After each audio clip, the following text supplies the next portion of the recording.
Hey everybody, I'm Zach. And I'm Jesse. And you're watching Tesla Time News. Episode 256. On Now You Know.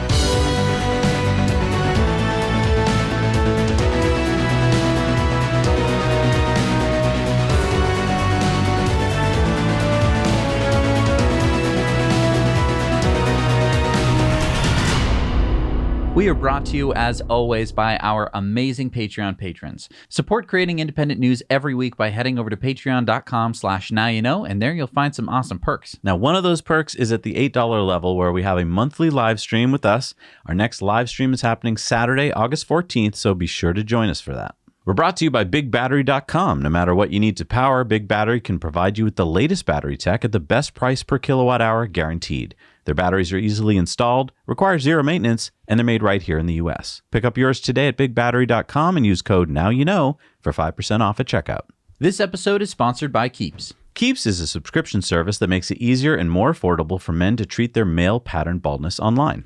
Did you know that 2 out of 3 guys will experience some form of male pattern baldness by the time they're 35? I'm living proof of that.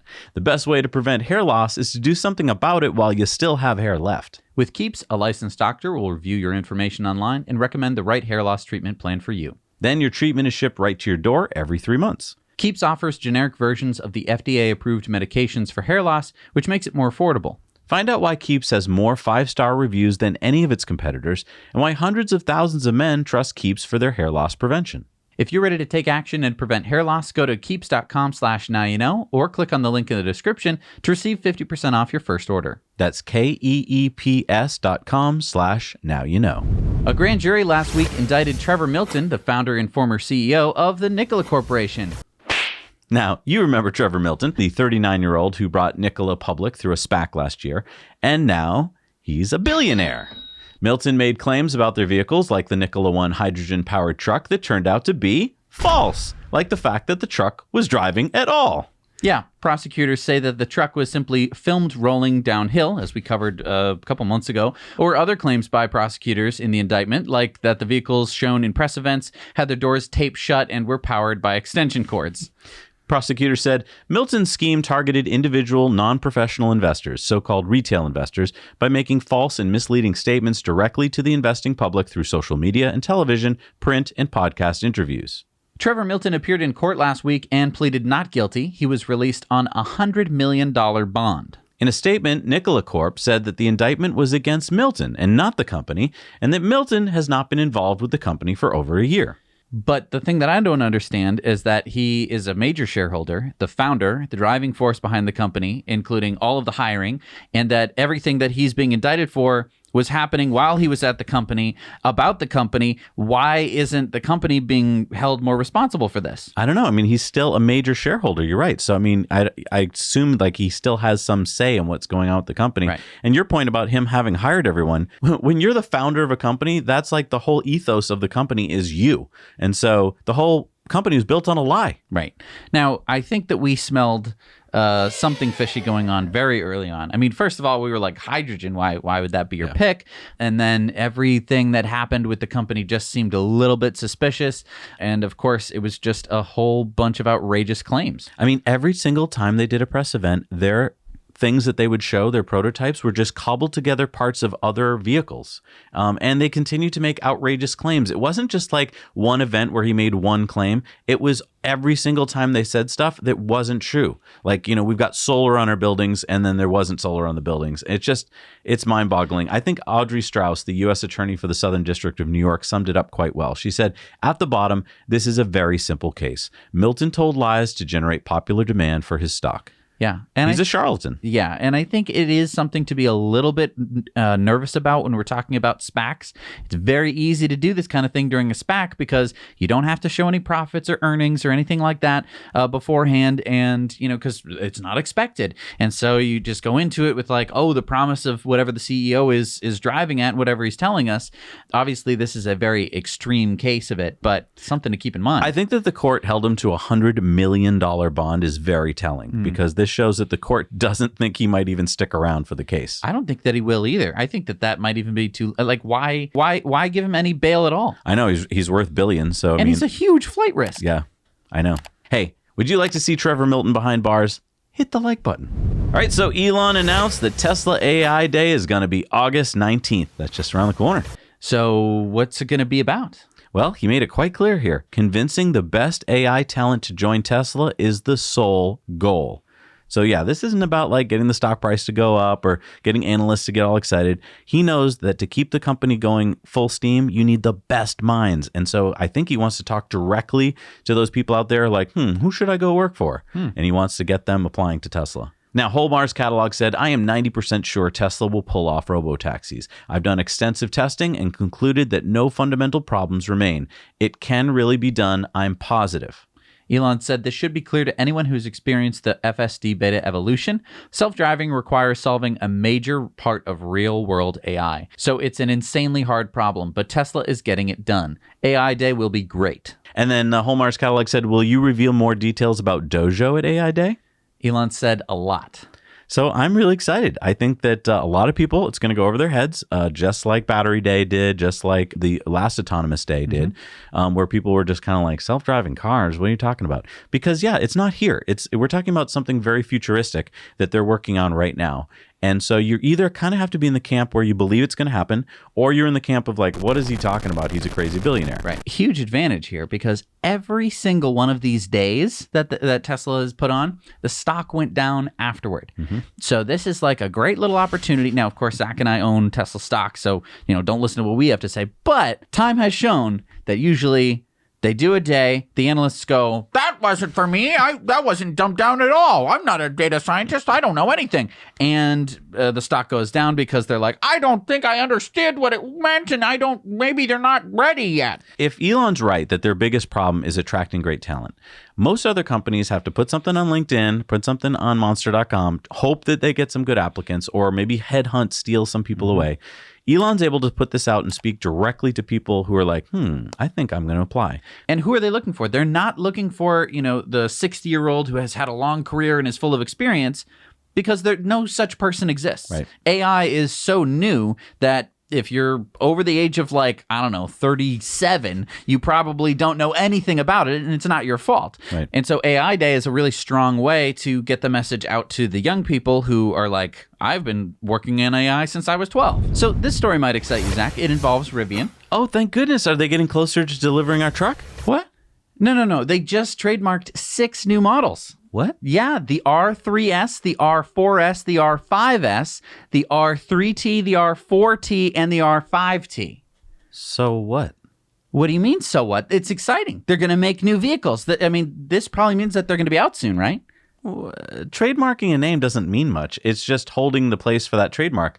The vehicles could easily be years away. That's what you think. Rivian is in talks with British ministers about opening a 3rd Rivian factory.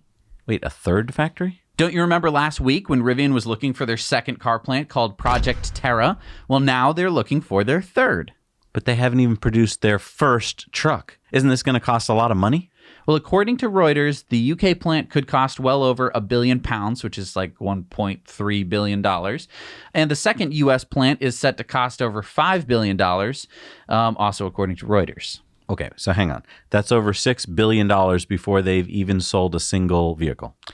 And that's not even counting what they're going to spend on the existing Normal, Illinois plant, nearly $750 million. Okay, so $7 billion. Now, don't get me wrong. I'm happy to have that much invested in EVs. It just seems like a bold strategy to put all this money into building out before you've started to sell. But let's see if it pays off. But speaking of factories, let's head on down to Austin to meet up with our buddy Jeff Roberts, who has a great update for us. Hey Zach and Jesse, it's Jeff Roberts out here at Giga, Texas, and wow, do we have an update for you. Here's Giga Texas from our last update, and here's Giga Texas now. A ton of progress as we just crossed the 1-year mark a few days ago. The battery cell building has air handling systems in and is prepping to pump out 4680s by the gigawatt hour. The plastics area has begun steel framing and is progressing north rapidly. The paint shop is completely enclosed and most all equipment is in and ready to roll. The casting area roof is now complete and 2 6,000-ton gigapresses have been pumping out castings for months. Behind that is the body and white area, which is nearing completion and has walls and glass going up. The west structure is coming together with precast concrete walls and glass, as well as parking with superchargers going in. And this middle section is general assembly. And here at the far south end, we're seeing crews are about a week or so from finishing these steel sections, which will be where I think your Cybertruck will be born. This is the stamping building, where inside we've got huge presses that appear to be ready to go. The drive unit area steel structure is progressing south very quickly and should reach the finish line soon. Over to the east, we've got about 150 acres being prepped for the battery cathode plant, and it looks like we'll be going vertical here soon. And finally, welcome SpaceX and Starlink, as preparation has begun on the west side of SH-130 for the Dishy McFlatface manufacturing facility. All right, well, thanks for watching. I hope you enjoyed that Giga Texas update video. If you want more comprehensive coverage of Giga Texas, check out the Quad Squad channels here. Otherwise, thanks for watching, and we'll see you next time. Wow. I don't know what's more impressive, the gigantic factory being built or Jeff's editing and his drone flying. That's amazing. You should go support him on Patreon, subscribe to his channel, because if Gigafactory is built in Austin and there's no one there to get awesome drone footage, does it make a sound? He's got lots of cool sneaky pictures over on his Jeff Roberts Patreon page, so please go support part of this awesome community. And if you're excited about your Cybertruck, you want to head over then to Cybertruck Owners Club. They help sponsor the show. There you're going to find a crowdsourced reservation tracker that you can update and find out when your Cybertruck is going to arrive. Check out their website for Cybertruck news, discussions, and community for Cybertruck enthusiasts and future owners. So there's a new book coming out by Wall Street Journal reporter Tim Higgins. It's called Power Play: Tesla, Elon Musk, and the Bet of the Century. Oh, cool. I'll add that to my reading list. Well, hang on. Before you do that, you might want to consider this latest tweet thread. Mark Gurman posted this Daily Mail article that explains that according to Power Play, Elon demanded in 2016 that Tim Cook, the CEO of Apple, should make Elon the CEO of Apple. The book claims that Tim Cook called Elon to discuss Apple buying Tesla, but Elon said, "I'm CEO." And then Tim Cook says, "F you," and they hung up. What? But then Mark Gurman said, so Tim Cook said that he never spoke to Elon Musk. Musk said Cook refused to take the meeting, yet the book says that they spoke and had this interaction. Yeah, so then Elon tweeted out, Higgins managed to make his book both false and boring. And then James Clayton said, how false are we talking here? Did any of this happen? Elon said, Cook and I have never spoken or written to each other. There was a point where I requested to meet with Cook to talk about Apple buying Tesla. There were no conditions of acquisition proposed whatsoever. He refused to meet. Tesla was worth about 6% of today's value. Whew, so a little dig against Tim Cook there. Then Tesla Southern said, glad you said this. I was going to read it, but not now. Liftoff was awesome, by the way. Yeah, and Elon said, yeah, Liftoff is solid. So we're talking about Liftoff by Eric Berger, which, by the way, you can check out our whole fascinating in-depth interview here where we talked to Eric. We read Liftoff as our Now You Know book club book, and it really is excellent. I can't recommend it enough. But getting back to Power Play, I want to point out the difference between Ashley Vance and Eric Berger's books, which are awesome, versus many, many of these other tell-all books. Ashley and Eric both interviewed Elon himself, and in Eric's case, had Elon's blessing to speak with people in the company. We get an accurate picture of what was happening. Many of these other books have pages and pages of stuff we already know, and then some stories that aren't true or are largely fictional. So what's the point in spending your money and time reading that? And just in case you're like, but maybe Elon did say that, Bogus Thought said Elon could be a much better CEO for Apple. And Elon responded, I don't want to be the CEO of anything. Yeah, I think he wants to engineer. He wants to hang out with engineers all day, which is what we see in Boca Chica. Right. He's down there all the time engineering. If he wanted to be a CEO, he'd be just sitting in some ivory tower somewhere telling his minions what to do. That's not him. Right. And I can relate to that. I mean, I think Zach and I would rather be like cabinet makers than YouTubers, but we figured, this is something that we actually need to do, so that's why we're doing it. And Elon's the same way, except a lot more important. This just in, Tesla loses lawsuit. I knew it, Bob. As we've been telling news watchers for years, Tesla is just a house of cards and was bound to crumble under the light of justice. That's right, Bob. This lawsuit is going to bring Tesla to its knees. We could be talking bankruptcy. All right, hang on. let's just dive in and see what this lawsuit was really about and what really happened. Yeah, this class action lawsuit was initiated in August of 2019 by 1,743 Model S owners in the U.S. District Court of San Francisco, who claimed that, quote, voltage limitation was temporary, with a 10% reduction lasting about 3 months and a smaller 7% reduction lasting another 7 months before the corrective update was released in March of 2020. So basically, some Model S owners saw their battery range drop when Tesla released an over-the-air update that reduced max battery voltage and sued Tesla for taking away value from their cars. The lawsuit was then settled last Wednesday for $1.5 million. Owners of vehicles will each get $625, which Tesla says is, quote, many times the prorated value of the temporarily reduced maximum voltage. Yeah, you see, Tesla released subsequent over-the-air updates. One restored 3% of the battery voltage, and a third update in March 2020 was designed to restore the battery's voltage over time as the vehicles were driven. Tesla data shows that 1,552 vehicles had maximum battery voltage fully restored, and 57 have had battery replacements. The rest will continue to have battery voltage restored over time. The $1.5 million settlement includes $410,000 in plaintiff lawyer fees. Elon tweeted out, if we are wrong, we are wrong. In this case, we were. He went on to say Tesla policy is never to give in to false claims, even if we would lose, and never to fight true claims, even if we would win. Now, I want to make something clear here. Tesla was not trying to fleece customers or anything. At the time, Tesla said the goal of the update is to protect the battery and improve battery longevity, and it resulted in a range of loss for only a small percentage of owners. Now, the court has not accepted the settlement yet, but it most likely will. And, this is why we have a legal system. People think that they get slighted. They can sue. They sued. They're settling. And they're getting $615, while the lawyers that they hired are making bank. That's just American legal justice for you. But I think that it's an interesting case. Tesla did lower their battery voltages, which is a bummer if you wanted to go long distances and you were missing a couple miles of range up at the top end.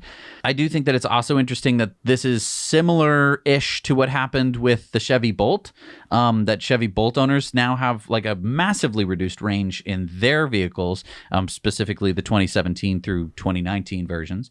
Yeah, I think this was Tesla's learning curve. Like, they're learning how to work with batteries. And so they had basically given customers the battery that had just no reserve. Mm-hmm. And then they kind of learned, you know what, it's probably good if we have a reserve. So they rewrote the software to put the reserve in, but cat's out of the bag. Once you've gotten, a certain number stuck in your head of that's my range, and then it goes down, you're like, hey, you took it away.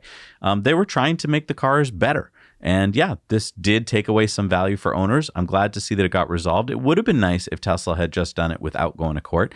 I will say, Tesla is oftentimes kind of not upfront about different things like this, instead of just having a nice face to the company that explains it to people. And this is where we go back to like a PR department or VPs of special operations, people who could reach out to customers and say, you're right, you have been, but we're going to take care of you. We're going to give you some little perk or something to make you feel good because we did this. Yeah, I do think that it would be worth it. $1.5 million would probably pay the salary of someone for multiple years to just someone who could call give them out some up, t-shirts or something. Something to just be like, what can we do to make you guys feel better? Right. Or, I will talk to the engineering team myself, or we'll get this straightened out. Right. We'll get you some free supercharging or, something off your next car. But like, that's goodwill that I think Tesla just doesn't quite understand being a Silicon Valley company. They're like, we're all exactly the same. Because I think what it mainly is that they probably didn't hear anything. Right. That they would go to their service center, the service center would go like, we can't help you, get out of here. And that they were like, can I talk to someone? And they're like, no. Right. And it's like, well, what do you do in that situation? If you are a Model S owner and there's 1,700 of you, I guess you sue. And that's like the one way to solve it. But it shouldn't come to that. I do think that Tesla should have people there ready to, assuage your fears and make you feel better, because I think a lot of this would just go away. I oftentimes feel like you and I are that person, and that's why we joke about being the VPs of special operations, because we get emails every single day from people like, what do I do about this? What do I do about that? And it's like, it's too bad that Tesla isn't taking care of this. Right. And if you'd like to share a clip of this with your friends because they might have been hearing about this big lawsuit and you want to say it's not that big a deal, we chopped it up into a little bite-sized clip. We put it on the Now You Know Clips channel where you can share them with your friends. This just in, Tesla has released an electric boat in China. No, that's not true. Well, then what is this? That's a Tesla driving to safety through a flood that happened last week in China. In fact, many Teslas were filmed able to drive through deep water to get to safety as record rains fell across Henan and Jiangsu provinces in China last week. Now, that's amazing. I mean, most ICE vehicles would stall out as water hit the engine or basically just turn into floating wrecks. Yeah, not really stall out as much as become hydrolocked, which is actually a much worse thing to happen to an engine. And the reason why the Teslas were able to get through is because there's no engine. There's no air intake that needs to go and explode, any kind of fuel. It's just electric. It kind of puts to rest the notion that electric cars can't get wet. Funny, though, I still hear of people who are like, so how do you charge when it's raining? I plug it in and it charges. And they go, but don't you get electrocuted? And it's like, there isn't like a 110 wall socket on my thing with exposed connectors or anything. Like they thought of this. Right. It's funny how with electricity you can think of these things. Now, while the Model 3 keeps going up in price here in the US, over in China, it is dropping. The Model 3 standard range has dropped 15,000 won or $2,300. It is now selling for the equivalent of $36,500 in China. Now, here in the US, that model sells for $39,990. Tesla's press department in China says that the price reduction in China is due to cost fluctuations.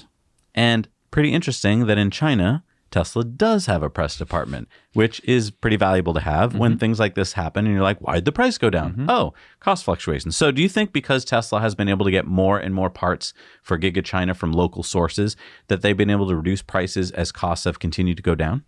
Or could this be a move by Tesla to help with bad press that they had been getting, a few months ago? I don't know. Yeah, comment below. What do you think? Last Thursday, Tesla started pushing over-the-air update 2021.24, and it contains a few fun and useful features. Yeah, let's check them out. All right, so number one is Disney Plus. It says you can now watch Disney Plus in the Tesla Theater app. To launch Tesla Theater, tap the entertainment icon in the application launcher and select the Theater tab while your car is in park. Next is Car Wash Mode. Car Wash Mode closes all windows, locks the charge port, and disables windshield wiper, Sentry Mode, walkaway door locks, and parking sensor chimes. For automatic car washes with conveyor belts, the free roll option shifts to neutral and prevents the parking brake from automatically applying if you leave. To access Car Wash Mode, tap Controls, Service, Car Wash Mode. Then there's Mirror Auto Dim. You can now enable or disable automatic dimming for your mirrors. To access, tap Controls, Mirror Auto Dim. Now, hang on a second. I didn't know that all the cars, I thought only the high-end cars came with the Auto Dim. Nope. I think all Teslas, probably there's some model years and models that don't have it, but most Teslas on the road have auto dimming mirrors. Are we talking about just the rear view mirror or are we talking about side mirrors too? Side mirrors as well. So you might notice sometimes when you're driving that it auto dims. I remember this used to bother me a lot when I first got my car because I was so used to being just blinded by my rear view mirror, and that's how I knew someone was behind me. Of course, now with my Tesla, no one's ever behind me. But it's nice that you can actually now shut that off because I think that some people don't like the dimming, especially if you have tinted front windows, because then you have double tint, right? And you can't really see through those mirrors that well. So this will help for people who like to black out their cars. Number 4 here is dash cam improvements. Dash cam can now automatically save clips whenever your vehicle detects the occurrence of a safety event, such as an accident or airbag deployment. Recordings captured are stored and never transmitted to Tesla. To opt in, tap Controls, Safety and Security, Dash Cam, Auto. I thought it already did this. I really thought that it already did this too. Maybe now you actually have the option of shutting it off in case you didn't want to record an accident, in case you were going to go commit an accident. What? I don't know. I don't know why. I don't know. Another feature is range display. You can now switch between battery percentage and distance units by tapping the range display next to the battery icon. I think that this is pretty useful. I mean, it's nice to just have a little feature. You can boop. Oh, I'm at 75%. Because when you're trying to figure out supercharging, the percentage is what's most important, and it's different for different cars, depending on your battery size. So that'll be nice if you're going to pull into a supercharger, oh, I'm at 15%. I'm going to get fast supercharging. Yeah, you could always switch it, but you had to go through menus. This is much faster. Yeah. Number 6 is remain connected to Wi-Fi in drive. To remain connected to Wi-Fi when shifting into gear, tap the Wi-Fi icon. Wi-Fi settings, remain connected in Drive. This is especially useful for users who wish to use their hotspots for connectivity. So what does this do? So I think this might be for people who don't pay for the premium connectivity through Tesla, but might have like their own hotspot, like because they work remotely, like in the field all the time, and so they have a hotspot, and they wouldn't want to like pay an extra $10 a month for Tesla if they have this hotspot. So it would allow you to, I don't know what it would allow you to do in the car that you wouldn't already be able to do with non-premium connectivity. Yeah, comment below, let us know. And then lastly, our languages. They added Hungarian, Romanian, and Russian. Now, funny thing is, I don't know anyone who has this update. Yeah, it's just came out, and it doesn't appear on Tesla Scope that anyone's gotten it yet, but I guess some people have. Idaho-based battery cell company Core Power announced last week that they will be building the first all-American-owned lithium-ion battery factory. The plant is located in Maricopa County, Arizona. The million-square-foot factory will be called the Coreplex and will support 12 gigawatt-hours of battery cell production annually. Now, hang on. The first all-American-owned lithium-ion plant? That's what they said. But doesn't Tesla have the first American-owned lithium battery plant? Well, Tesla and Panasonic partnered to... No. I mean the new Tesla battery facility in Cato Road in Fremont, California, where Tesla is going to build a 4680 cell. On the earnings call, Elon said that they'd be able to do 100 gigawatt hours of annualized production by the end of next year. Good point. And yeah, that's way more than 12 gigawatt hours. By the way, how many EVs can you make with 12 gigawatt hours? Well, assuming a 75 kilowatt hour pack, that would be 160,000 cars per year. Core Power says they'll start construction by the end of this year and start battery production in 2023 and employ more than 3,000 full-time people. Great. Breaking news! Tesla batteries caught fire at the South Australian Moorabool grid battery site. Firefighters worked to contain the fire and kept it from spreading from one of what Tesla calls its mega packs. Power had to be shut down. Hang on. Let's put this into perspective, shall we? I know how the news loves to show things on fire, but let's get a couple of things straight. Yeah, first of all, while this is next to the existing Tesla Hornsdale battery in Victoria, South Australia, this is a new installation that NeoN had just installed. It wasn't connected to the grid yet, and it was undergoing testing. Yeah, testing. They were testing it. And we don't know why it caught on fire, but maybe it had something to do with the testing. It could be human error. Maybe someone who was testing the battery typed in the wrong parameter. We don't know yet. Yeah, no one was injured, and the fire didn't spread. And that's kind of the beauty of this system. The mega packs are separated, so if something does go wrong with one of them, it doesn't have to affect the entire site. Right. And electrical substations and power plants have fires pretty regularly, and it doesn't usually make the news because it's so common. Or it'll be just a local news story. It doesn't spread to international news. Oh boy, this plant caught on fire. The sad part is usually when, say a natural gas plant catches on fire, it explodes in like a big fireball and smashes windows for miles around and stuff like that. In this case, it was a little fire, but still everyone was like, oh no, there's toxic fumes floating everywhere. And it's like, this is so far from people that even if there were toxic fumes, it wouldn't be like killing anyone. I also think there's something going on here with firefighters. Because they can't fight these fires, you cannot put water onto lithium batteries. It makes them worse. So I think they feel like, we can't even stop it.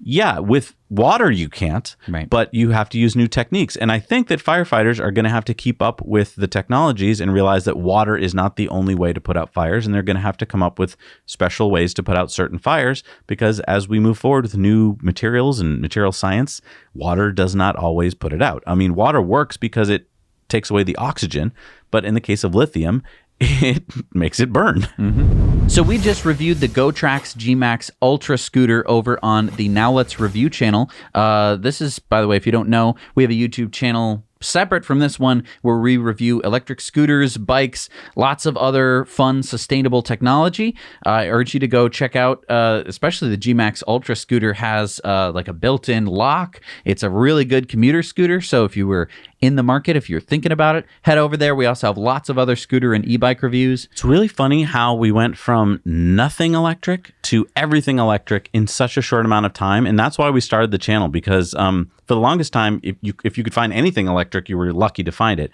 Now there's so many choices, prices are dropping, there's so many features, and it's kind of overwhelming. So we started the channel so that you can kind of see what's out there and what might be good for you. In this case, scooters, there are so many different kinds of scooters, and some are just built for fun, and some are built for commuting. And it's like, well, was this scooter good for me? How much should I spend? And that's what it's there for. Go check it out and see all the different kinds of scooters. See what looks like it would be a good fit for you. Because that's the other hard part. A lot of these things, you have to buy them and experience them after you get them home. You can't just like go down to a scooter try it out place, which would be really nice to have. Maybe someday we'll open one. But for now, we just have the YouTube channel. So I urge you to go check it out and subscribe to that channel. It would help us out a lot to show you more and more exciting electric things. So how do you like this new on-street EV charger? Excuse me? What am I looking at? It's a new EV charger. That's not an EV charger. That's a sidewalk. That's a sidewalk with a flat and flush EV charger from Scottish startup Trojan Energy. Oh, I see. It pops up from the sidewalk to charge. Right. They are testing 5 of them now in the London borough of Brent.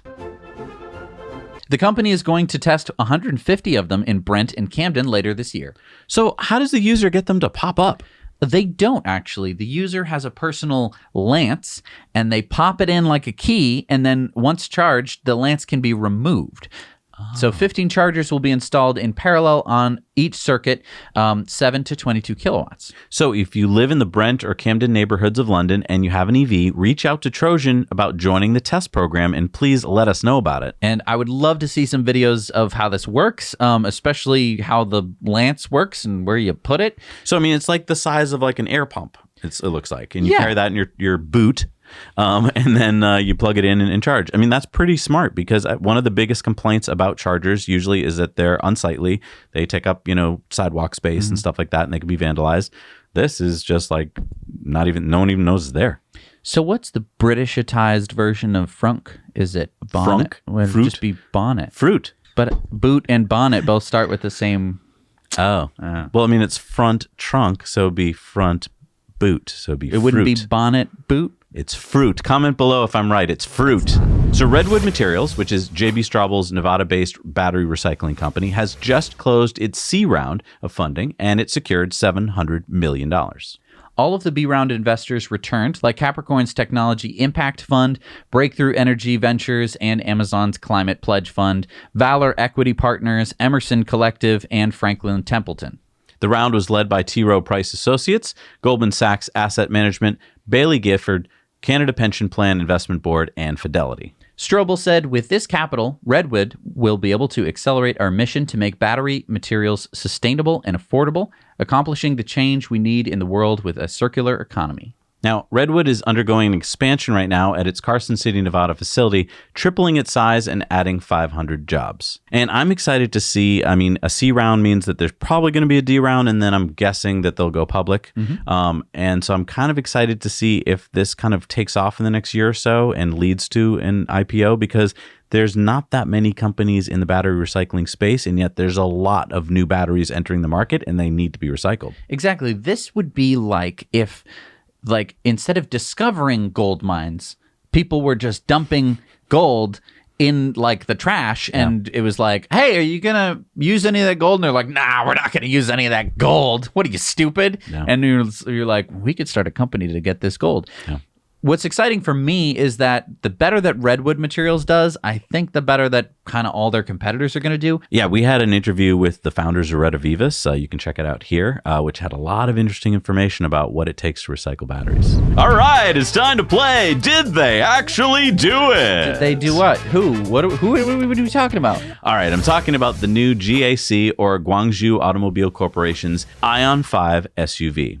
GAC just had its Technology Day on the 27th, and they showed off their new 3C and 6C fast charging. So what's 3C and 6C charging? I mean, I know level 2 and DC fast charging, but what's 3C and 6C?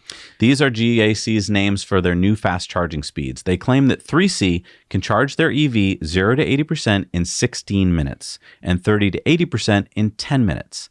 They claim their 6C can charge 0 to 80 in just 8 minutes, 30 to 80% in just 5. Okay, but maybe it has a tiny battery. Did you think of that? I did think of that. Ion says that the range of the Ion 5 is 1,000 kilometers or 621 miles. So that must mean it has a pretty big battery. Wait a minute. What? Yeah, they showed the Ion 5 charging up 35.1 kilowatt hours in only 4 minutes. They were pumping 481 kilowatts with the battery at 80% state of charge. Now, for those of you who are like, what are you talking about? When a battery gets pretty full, usually you have to start trickle charging it and the kilowatts go way down. Well, I mean, when we're typically charging at an 80% state of battery, I'm around 50 kilowatts if we're lucky? Usually lower than that. Right. So this is incredible. So, okay, how... Slow down there. How could they possibly charge at these speeds without frying the battery? Wait a minute. Maybe that's what they're doing. They don't care about the battery life. But they do. Ion claims that you can charge at 6C year-round at room temperature and that the battery will have a 1 million kilometer or 621,000 mile battery life. But how? GAC claims to have a graphene battery, a solid-state battery that will transcend Tesla. Okay. So that's a big statement. I mean, there's plenty of companies that are like, we have a battery, Right. but we don't have any way to commercialize it. We're not putting it in a car or anything. We just have a battery, invest in our company. That's the only thing that you could do. Here, this is a car company that says that they have a graphene battery and that they're going to put it in a car. So how do we prove or disprove this? Well, the Ion 5 is debuting in September, so just a month away, with 500 kilometers with the 3C option and 1,000 kilometers with the 6C option. So maybe we can get Sandy Munro to tear one down and find out what the battery cells are made of. And where will you be able to charge this fast? Ion says that they'll have 100 super fast charging stations installed by the end of this year. Because, yeah, that was my question, too. It's like, it's only good if you can find the charger. That's not a lot of chargers, but, I mean, maybe they'll put them in the right places in certain Chinese cities. I mean, and you'll have 1,000 kilometers range, so they could be pretty far apart. I'm really excited about this story because either it's completely false and they're somehow, lying or bending the truth or something, or it's true. I mean, it's one or the other. Well, and the answer isn't going to come, like you said, like 5 years from now. The answer is going to come next month. Well, and the risk reward of like coming out with this bombastic, like we have a graphene battery, and then let's say that they were lying. I feel like the risk is way worse than the reward of like short-term stock price. Right. I mean, because the only thing they haven't told us is price of the car. And so, let's expect the worst, right? Let's expect a very expensive car, let's say. Although I will point out, most of GAC's cars aren't that expensive. So it would be kind of weird for them to just come out with a really expensive car. But just this range alone, like even if you couldn't charge it fast, 1,000 kilometers of range would already be newsworthy. Yeah. Or just the charging speed would be newsworthy. But to put them together, I mean, this could be huge news. What if they figured it out? I mean, what if they have a solid state battery? That would be amazing. It could change, I mean, so many things. Like, yes, it would transcend Tesla. It absolutely would. And, everyone always makes fun of us. Oh, you guys are Tesla fans. Oh, you only... If GAC can actually do this and actually make the car, they could start exporting them to the U.S. Yep. If whatever regulations and the stars have to align to make that happen. Right. I think that people would be interested no matter what the car looked like, no matter what the interior looked like, possibly even the price, because that takes care of pretty much all the problems with electric cars right there. Right. All right, it's time for the Starman Report. Hang on. I'll be right back. Where are you going?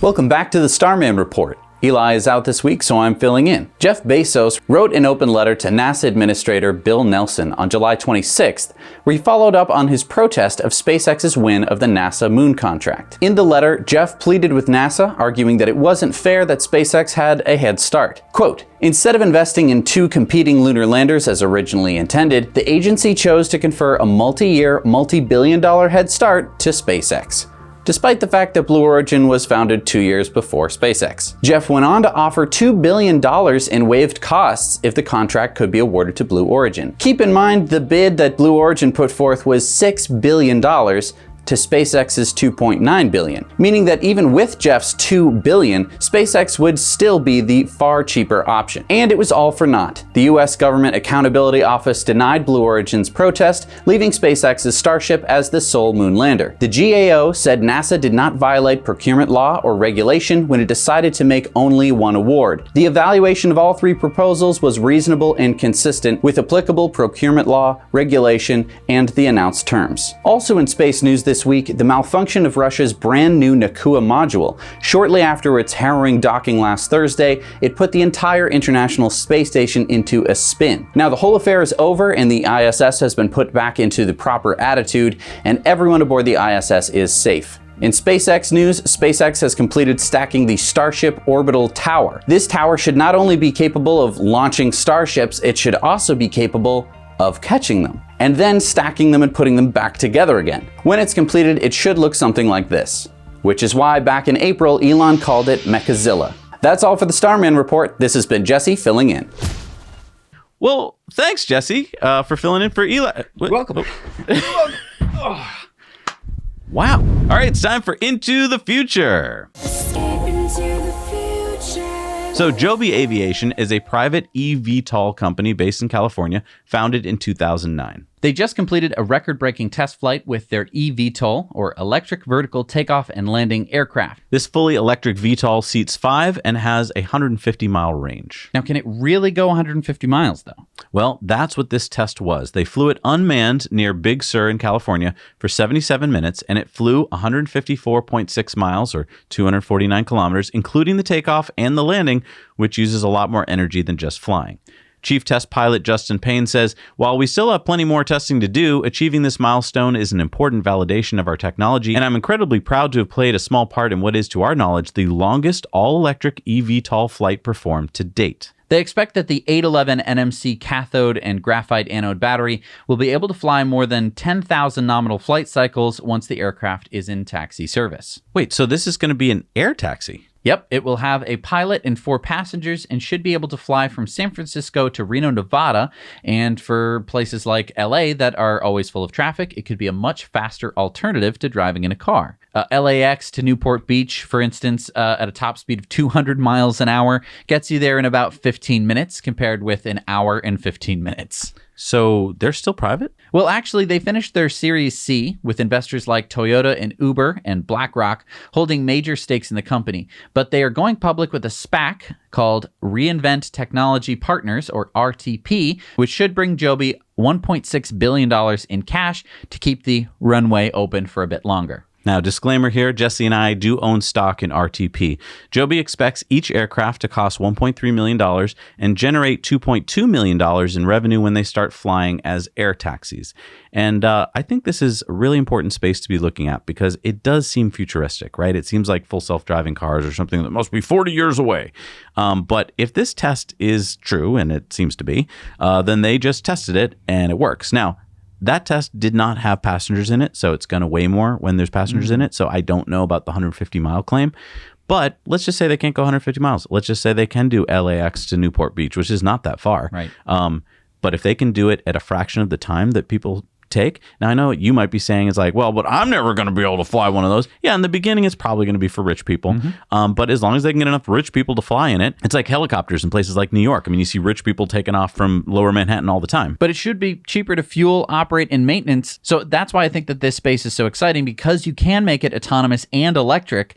You don't have to pay for the pilot, the fuel, or the maintenance. It's going to make it a lot more available to people. Exactly. Once you can eliminate the pilot, let's say, by making it autonomous, you just added 20% more passengers, and you reduce the cost of the pilot. So that in itself would be huge. But yeah, there's so many things you can do to improve this already. It's really exciting. But comment below, would you take a ride in one of the first electric eVTOLs? All right, it's time for Going Green, and we're brought to you by EcoWare. If you're looking for a great gift for someone or yourself, we carbon offset the manufacturing, the shipping, and the life cycle of your purchase, and we plant 10 trees for every purchase, and we help cap a well with the Well Done Foundation. All right, on Going Green, we like to talk about companies and people and governments, well, going green. And it's not always something big. This week's story is a perfect example. On its face, it's not a big deal, but I think these things add up. Case in point, Vermont's power utility, Green Mountain Power, just agreed to buy 2 Lion electric trucks. A Lion 6 and a Lion 8 for their electrical maintenance crews out in the field. Now, we've all seen these kinds of trucks working on electrical lines. The difference with Lion's all-electric trucks is that they're electric. They're quiet, they're clean, they're cheaper to maintain and fuel. So yeah, only 2 of them, but you know that as more and more utilities see how much better they are, demand is going to rise. And this makes GMP the first utility in New England to transition part of its fleet to electric, which is kind of good and also kind of sad at the same time. Now, both should be driving around Vermont next summer. Please send us photos and videos. I really want to see this truck in action. Oh, disclaimer, by the way, we both hold stock in Lion Electric. All right, it's time for sunspots. Now, we talk a lot on this show about getting solar on your roof, but what if you don't own your roof? Yeah, like if you live in an apartment like I do. Or even if you own your roof, but you have trees causing too much shade. You can oftentimes sign up for community solar. That's where you pay as a part of your monthly electric bill to lease a few solar panels from a solar farm located somewhere else. Yeah, like I have solar on my roof, but I need even more juice than my system can make, so I also have community solar, 36 panels that I lease located over 100 miles from my house. Take a look at this map. And that leads us to today's story. Crasdale Foods, a grocery distributor located in White Plains, New York, has announced that they are going to host a 2.7 megawatt community solar project on its 325,000 square foot Hunts Point distribution center in the Bronx. San Diego-based clean energy company PowerFlex will install over 6,500 solar panels. The project will save 5.3 million pounds of CO2, equal to removing over 500 ICE cars from the road every year. The solar project should be completed next year. Now, 300 residents nearby should be able to sign up to take part in this community solar project, which will cut their electric bills by 10%. By the way, this warehouse was built in the 1970s. What a perfect place to put solar panels. Roofs, especially on large buildings like this. They are just underutilized spaces. Yeah. I mean, that was just going to sit there as it has for decades. Yep. As what? I mean, no one ever even uses roofs to go and sunbathe on practically, like I know it'd be a good spot for a rooftop bar, but hey, let's just, let's keep it solar. keep it solar. And if you'd like to get solar on your roof, but you got lots of questions, our friends over at EnergyPal have the answers. And the answers are free for you.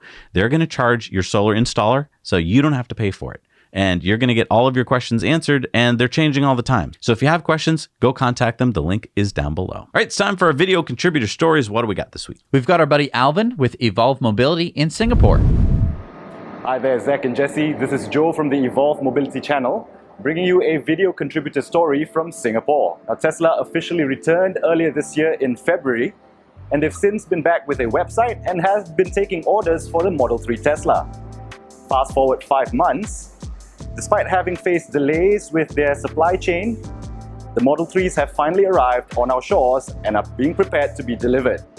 So yesterday, Tesla unveiled where the first few superchargers are going to be, and they're right here in Orchard Central, a mall in the heart of Singapore's shopping district.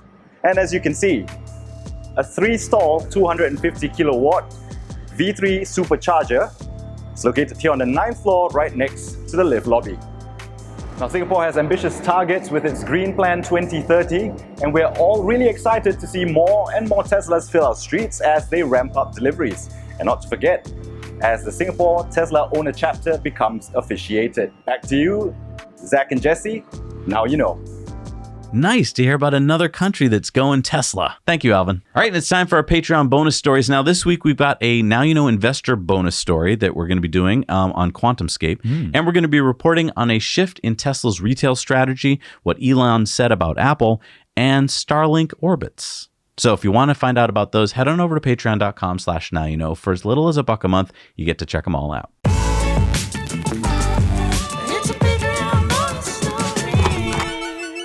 All right, we're back from the Patreon bonus stories. That was a good one. It's time for our shout outs. These are people that make the show possible. Thank you to Jake Kerber, Jachendra Malakalapalli, Michael L. Stewart, Alan Malmdorf Madsen, Roy Smith, Peter Reitz Weisbacher, Ron Schonlaub, Simeon Latham, Brett Musgrove, Benjamin Toohey, Abbott Sayer, Paul Webb, Michael Rudolph, Cebu Jake, Adrian Warner, JPVDL, Marshall and Sandra Owl, Christian Gadori, Sir Asbjorn, Chris Williams, Hector Martin, Kenneth Thompson, Saba, and Idu Levne. Thank you so much for supporting us. We can't do this show without you. Sorry if we mispronounced your name. You've got some tricky ones this week. All right, it's time for Elon's tweets of the week. And Teslarati said, Tesla primes robots for Model Y production at Giga, Texas.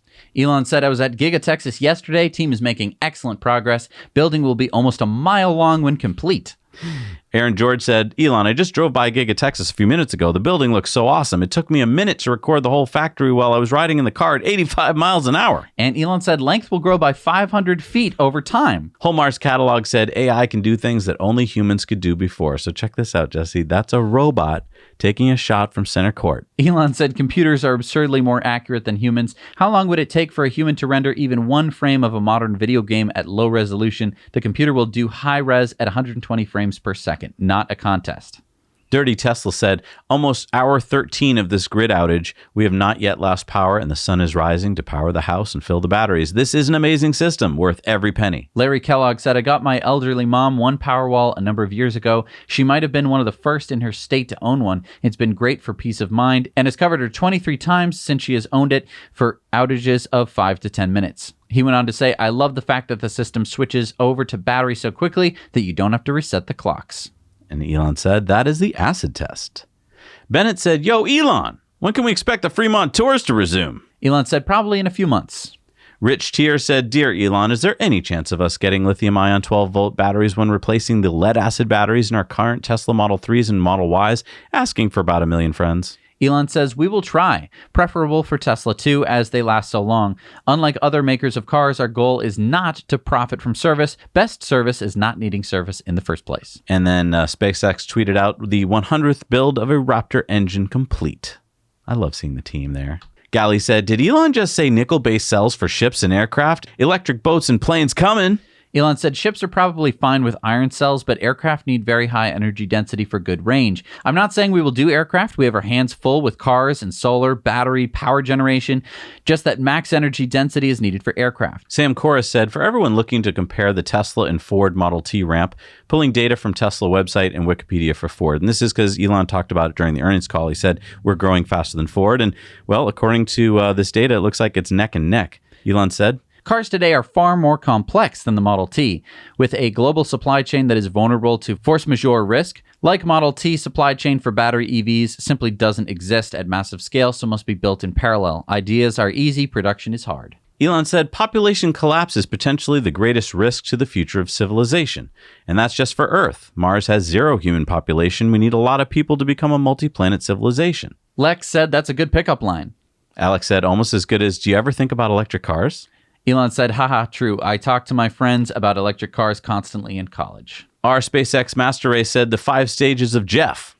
We are here. Actually, we're a little bit past there, as we talked about in That's true. We've moved on to the 4th stage. Yes. Tesla Facts says, reminder, chip shortage is a competitive advantage to Tesla. They are a high-tech company that was agile enough to introduce 19 new microcontroller variants to navigate supply shortages while growing fast, while Ford was shutting down vehicle production. Elon said, Tesla software team is excellent even when compared to the best software companies. This is a big deal as cars are very much computers on wheels. Dima said, among car manufacturers, Tesla is the best in software. Elon said, that's a low bar. Ooh, dig. Car makers have never valued software engineering highly, although VW is trying to change that. I personally wrote software for 20 years and have huge respect for software engineers. Tesla is on par with the best software companies and is leader in real-world AI. World of Engineering said on July 26, 2016, Solar Impulse 2 becomes the first solar-powered aircraft to circumnavigate the Earth. Sam Kelly said, fancy the challenge, Elon? Elon said, I'm so dying to do a supersonic VTOL electric jet, but I already have way too much on my plate. Any more work and my brain will explode. He Doge More Than You said, come on, it's only a little more glass to chew. Elon said, I'm already chewing on so much glass that I have chipmunk cheeks. That sounds painful. Teslarati said, Gigafactory Berlin's critics are definitely not giving up without a fight. Elon said these guys are either shady, nuts, or both. I mean, seriously, there's a long list of companies to pick on before Tesla. Warren Redlich says, YouTube comment, if Elon Musk had a British accent and said things like schedule, then Tesla would be $3,000 right now. Elon said, haha, okay, I will do the Tesla shareholder meeting in a posh British accent. Oh, I gotta see that. If he does that, it would work. Aaron said, hey, Elon, is there any way we could be able to sign into our Tesla account on a screen in a loaner car and be able to have all of our settings changed to our liking, as well as if we have FSD or premium connectivity, those activate as well? Elon said, yeah. Except, excuse me, who the hell is getting loaner cars? I didn't get a loaner car last time I brought mine in for service. And your car's been in service for weeks. Yeah. Elon said, completing feed system for 29 Raptor rocket engines on super heavy booster. Wow, what a cool shot that is. And then responding to a tweet about Chinese billionaires being sentenced for 18 years in prison, Elon said, wow. Rebecca said, thank you, Elon, for the follow. I'm delighted and honored. Elon said, sorry, accidental tap. Adriano said that must have been little X messing around. Elon said he does like to play with my phone. There are many confusing videos that he has taken. Marcus House said, let that be a lesson to anyone trying to slow SpaceX down. Doesn't work. And what is that? A balloon-powered lander? It, that was going to be the fuel tank, but of course they just used a balloon. And so after the thing, it's just a deflated balloon because it's not real. Sam Kelly said, okay, a little fun. Elon Musk follows you, say, by accident, and you have one DM to convince him to stay. What do you say? Nabisco says, west of house, you are standing in an open field west of a white house with a boarded front door. There's a small mailbox here. Elon says, it is pitch black. You are likely to be eaten by a grue. And if you don't know what he's talking about, this is old-fashioned computer games when we only had text. Interesting. All right, so we had a poll this week. Yes, we said what will be announced at Tesla AI Day. Ooh. Most people said that it'll just be a recruiting event because that's what Elon said it would be. But maybe that's what he wants you to think. Most people did not think that it was going to be a full self-driving full release. But 40 people did think that. He said it was going to be a lot of fun. And most people think that AI Day won't be delayed, which... But 10 people said mech battle robots. Nice. All right, it's time for community mail time. Community mail time. So Jim wrote in to tell us about the California VPP. He said, hey, Zach and Jesse, I have a Tesla solar roof and 4 Powerwalls. I live in Placerville, California, and I was excited about the VPP. When it didn't show up in my app on Thursday, I replied to a tweet by Omar to Elon saying that I wanted it enabled. A Tesla product manager was lurking on the thread and asked me to contact him with my serial number. He got it enabled, but the instructions were wrong on the Tesla FAQ. You have to go to your Powerwall in the app, and instead of going to settings, you have to go to the customize section. Anyway, got it enabled. It looks like during this beta period, we participants in Tesla are just signing on to help stabilize the grid and will not be compensated other than our normal net metering. I expect that next year Tesla will enable it to actually use AutoBidder to get those 10-time rates you mentioned on in depth. Peace from Jim. Yeah, it's just you're doing a good thing for now, Jim. But I mean, in the future, maybe you can make bank. Who knows? Yeah. Fred shared this video of the problem with many food trucks today. Yeah, they need these big, smelly, noisy generators to power them, but they're sitting in a big, sunny parking lot. Hello, solar panels and a battery? Oh, and by the way, do you know where this food truck is located? It's just a mall. I don't know. Here's a map. It's on a sunny island, one of the Hawaiian islands, and a different spot on the same island looks like this. So if you got rid of the big smelly generator, you could have a nice food truck location. So Chris wrote into us and said we should offer TTN as a podcast. But we already do that. You can listen to this as a podcast. Yeah, we've already done this for years. You can find us on all the major podcast platforms, including Spotify, Stitcher, TuneIn, and Apple. I guess we just don't do a good enough job at letting people know. So we are available. Yeah, if you don't want to see us, that's fine. You can listen to us. And To-Do's from Endia.com wrote in, he was at the Austria Grossglockner Hohenpallenstrasse, one of the most beautiful routes crossing the Alps, and he sees this Model Y testing, and he's like, what's going on? So he talks to the people, and they're like, we're not going to talk to you. One of them is wearing a Tesla jacket, so I think this is Tesla. Okay. Anyway, he needs our help, and I don't know what to tell him. He says, basically, you're seeing the pictures here. He says, when the Model Y was rolling, the bottom headlights turned yellow and orange like outline lights on U.S.-produced cars. This is why he thought it was one of the not made in China, but U.S.-made cars. He suspects Tesla might be working now on homologation of the Chinese Model Y for EU markets. However, it would have European lights, not US. So taking into account that this car has a German license plate, Giga Berlin is there. It has special computer inside and number of sensors on the wheels and the car body, so you can see those. He wonders if it might be testing the new batteries using the old shell imported from the US on the new platform. I don't know. You guys might know. Comment below. Let's figure this out. Whoa, what a mystery. It's a mystery. Then Adam in California sent us these photos. First, of the most distracting Model 3 he's ever seen. Wow. Next, a Tesla lane sign. I bet a lot of people were stealing that sign. Yes. The Lucid Air opening in Newport Beach. And of course, he had to take pictures of Rivians driving around just to get me jealous. Wow. Thank you. I want to get a bunch of different pictures of different colored Teslas. I want to get a whole rainbow. We can make a whole Tesla rainbow flag. That'd be fun. Yeah, so send in your pictures to hello@nowyouknowchannel.com, and we're going to get your comments on the air. All right, it's time for Supercharger reviews, but before we do that, let's go to the most beautiful superchargers in the world. Somi is at the new Supercharger in Hope, British Columbia. We are at the brand new Hope, BC 12-stall Supercharger version 3.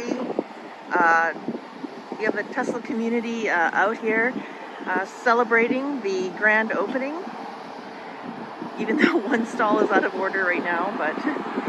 And look at this view. I'm just going to do a panorama. This is gorgeous. You gotta come out here just for the sights. It's right here by an Esso station, so you got convenient bathrooms and also coffee, snacks, sit down restaurant. It's a great location. It is like literally right off the highway. It could not be easier to get here off the highway. So this is a great location. Just because of the beauty, I'm going to give it that extra point and give it a full 10 out of 10. And I'm going to go and meet some of the community now. Come on down. Thank you, Somi. That is beautiful. Let's see some other superchargers. They might not be as beautiful, but they certainly are important. Let's check them out. Hi Zach and Jesse, this is Janice here. This is my final stop on my trip from Calgary, Alberta to Regina, Saskatchewan. So I'm here at the 8th stall Supercharger just off of the Trans-Canada Highway. It's a really good location. It's on the east end and there's a ton of stores here that you can go shopping at. There's a Best Buy and a Canadian Tire around. The only problem is that there's not as many restaurants that are easily to walk to, but there's a Fat Burger and an Opus Creek restaurant.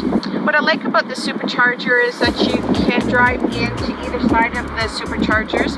As you can see, the Model X behind me with the trailer, so it's easily accessible. And just as a fun note of trivia, Regina, Saskatchewan is the birthplace of Elon Musk's mother. So now you know. I'm at the 16-stall Supercharger version 3 in Santa Cruz, California, in the Whole Foods and Rite Aid parking lot. Rite Aid is open until 10 p.m. and the Whole Foods is open till 9 p.m. This is a fairly busy Supercharger because it's in the heart of Santa Cruz with a couple of good stores for amenity. There are also a couple of EV Go fast charging stations located in front of the Whole Foods. This is my first visit to a V3 supercharging stall, and I have to say the cables are a whole lot easier to handle with the thin supercharging cables. The Santa Cruz Supercharger is about a mile from the intersection of Highway 1 and Highway 17, and a mile and a half from the boardwalk. Because of the stores, the amenity, the convenient location, I'd give this a 9 out of 10. And it's in Santa Cruz.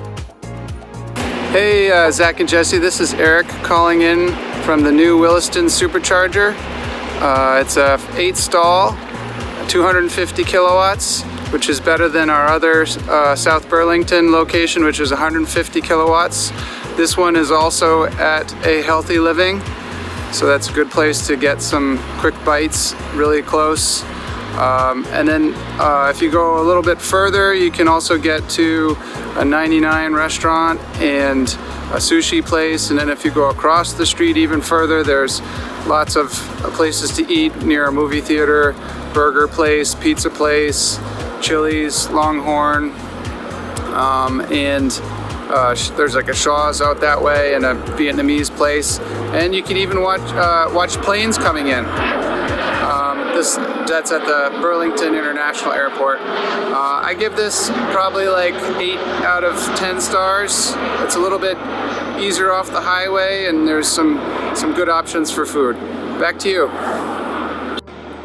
Hi Zach and Jesse, this is Travis coming to you today from the Worthington, Minnesota Supercharger. It's located on I-90 about 2.5 hours southwest of the Twin Cities here in Minnesota.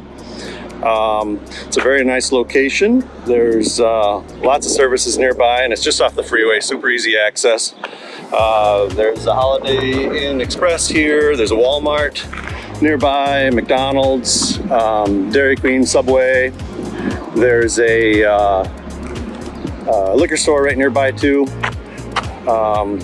Very nice location. We can't quite speak to the charging capabilities yet because our new Model S is on order and scheduled to be here anytime.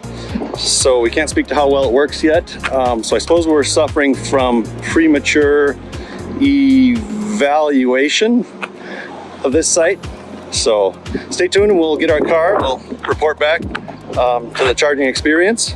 But otherwise, I give this definitely an 8 or 9 out of 10 because it's a really great spot, good services nearby, and we'll report back how it works soon. So now you know. Thank you guys. I love those. Put those up on our nowyouknowchannel.com Supercharger website where all of those videos are there for you guys to go check out. You just click on them and you can see them. It's so cool. I think it's the only place in the world that has it. What do we got for new Superchargers this week, Jess? We've got number 53 in New York is the 8-stall version 3 at Roslyn Heights, Willis Ave, New York. Number 42 in Australia is the 6-stall version 3 in Perth. At Karrinyup, Western Australia. Number 40 in Virginia is the 4-stall version 3 in South Boston, Virginia. Do you think they talk like that in South Boston, Virginia? No. Get your hands off my car! The 8-stall version 3, Escanaba, Michigan. Number 15 in Minnesota is the 8-stall version 3 in Bemidji, Minnesota. And number 25 in Michigan, number 1103 in the U.S., number 2881 in the world is the 12-stall version 3 in Benton Harbor, Michigan. All right, it's time for the Patreon giveaway. And if you'd like to win a $30 gift card to EcoWare, where you can get a lot of cool designs, you're going to want to be in this big barrel of fun. How do you get in here? You support us on Patreon. That's it. That's all you got to do. The more you support, the more chance you have of winning. Let's see who wins today. The winner is Wilhelm Kazimirovici. Wow, Wilhelm, congratulations. You got yourself a $30 gift card. We carbon offset the production, the life cycle, and the manufacturing of your tea. So when you buy a tea, we plant 10 trees. We also cap a well. It's pretty cool if you go to EcoWare. And the people that you see that are flying by right now, these are our patrons. Without them, we can't do the show. You might think that we're just these multi-millionaire YouTubers who YouTube just throws money at. No. Without these people flying by, this show would not exist. You would have not heard any of these stories in however long a show this was. We can't do it without our patrons. So I want to thank them very, very much. And we try and thank them more than just at the end of the show and in the credits. We have lots and lots of different perks that you can go check out if you head over to patreon.com. Again, I want to remind everyone on Patreon to put it in your calendars that we've got that live stream coming up for the $8 and above level. So we hope to see you there. That'll be on August 14th at 4 p.m. Eastern Daylight Time. So you can do the math to figure out where you are. I don't know where you live. See? I don't know where you live.